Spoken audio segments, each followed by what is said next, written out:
Hello mga B! Welcome to A Day in My Life at sa rakaterang estudyanteng nanay na ngayon ay 4th year college student na.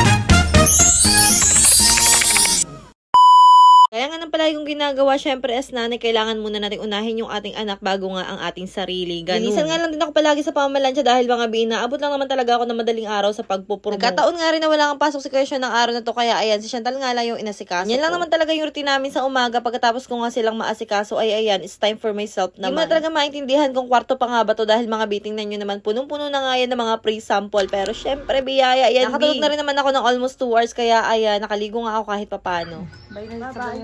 Bye. Kiss nga po saglit.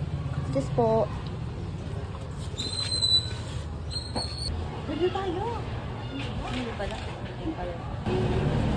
Magkano? A day in my life as 4th year student is...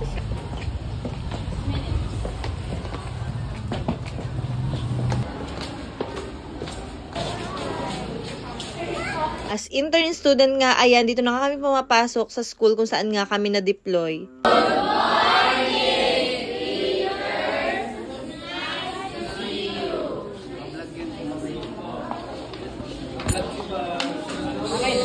8:15 nga yung schedule ng first class ng aming city, kaya kailangan before 8:15 or 8 is andito na nga kami sa school. Apat nga kami na sama-sama sa isang city, meron ding 3, ganyan. Unti lang naman yung teachers dito na English major nga, kaya ganyan nga yung ginawa sa amin. Dahil wala nga yung city namin ngayon, ay binili nga muna niya sa amin yung 4 na sections na hinahandle. Dahil nga 4 kami magagandang ma'am, o ayan naman, may kumontra ha. Pinaghati-hatian na nga lang namin yung mga gawain kada section. After 2 subjects nga, ay ayan, recess na. Syempre, sino ba naman kami para hindi bumili ng empanada dito kay sir na sobrang masarap naman talaga. Hira na nga lang din kami magpanagpuntong beses kung hindi kang gandahan kasi hindi nga kami magkasama sa isang city. Kaya tingnan nyo naman, parang sabik na sabik siya sa akin. Charis. Yan, ganda-gandahan lang atake ko dito mga be kasi ayan, sasabak na naman tayo sa panibagong klase, panibagong section, ganyan. And syempre, dahil matagal na nga po tayong hindi nakakapag-vlog, sabi ko nga dito sa mga ma'am and sir na to is, ayan, sasama ko sila sa vlog ko. Sobrang nakakatuwa lang kasi yung tipong parang sukon-suko na kami sa buhay, pero ngayon tingnan nyo naman, 4th year na talaga kami ngayon.